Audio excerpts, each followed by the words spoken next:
ziua, prieteni! Bună ziua, prieteni! Acesta este primul vlog cu mama mea, cu Madalina, cu vecina noastră. Da, aici sunt. Bună ziua, prieteni! Bine ați venit la un nou vlog cu vecina. Primul vlog. Primul vlog cu vecina. Am scos tot din aici. Să vă arătăm cum facem noi pregătiri pentru anul nou. Să vedeți câte pregătiri o să facă la prieteni. Bine v-am găsit pe canalul nostru de YouTube. Primul vlog. Canal. Primul vlog, da. Suntem exclusivitate de primul vlog inaugurat de la canal. Datorită lui vecina Madalina. Da, eu v-am zis că e farul Alex Font. Și o să vedeți de aici înainte. Ce pregătim noi de sărbători. La noi în familie, Lili și Alex de la Strehaia. Și atâta ne-am certat să fie Alex înainte, dar tot am pus-o pe Lili prima. El zicea, nu, Alex și Lili de la Strehaia. Noi n-am găsit alt nume, am pus ăsta așa random ca să ne mai gândim noi acum dacă schimbăm numele mai târziu. Ce facem? O rațălea cu tort cu orez. Rățușcă. Da. Uite ce frumos e. Dar hai că revenim cu partea cealaltă. Ce faci, Alex? Ce feștele asta? Uitați aici, prieteni, pește.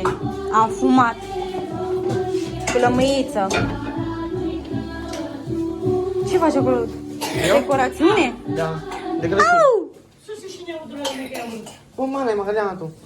Să nu mă la mână. Uitați aici, cealaltă. Stai să vă arăt eu, prieteni, ce avem aici. Uitați câte... Unde te duci, Alex, cu atâția ardei? Mai făceam, dar nu mai... Atât de mulți? Dar cine mănâncă atâta? Eu. Cine e afară? Sunt oameni noi afară? Poți să mă duc să vedem? Da, poți să mergi. Arată pe bulibaș afară. Hai să vedem.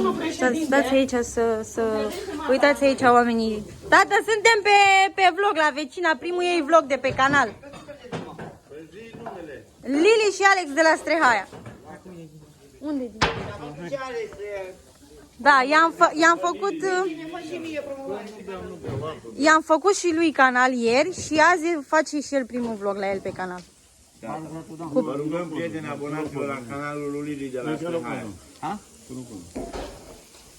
Uitați, băieți, aici sunt la masă. Ia. Uitați ce a făcut Alex. Mamă. Ia senzație, ia. Afară pe muzică, am revenit. Afară pe muzică. Iar am făcut senzație cu băbătorul ăsta. Da, tocotorul l-a aranjat deja. Uitați aici, roșii, astea. Dumneata și-am fumat. Da. Ce mai avem?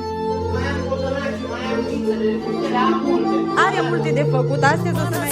Și română și țiganul, cada stilul zura lo lo lo.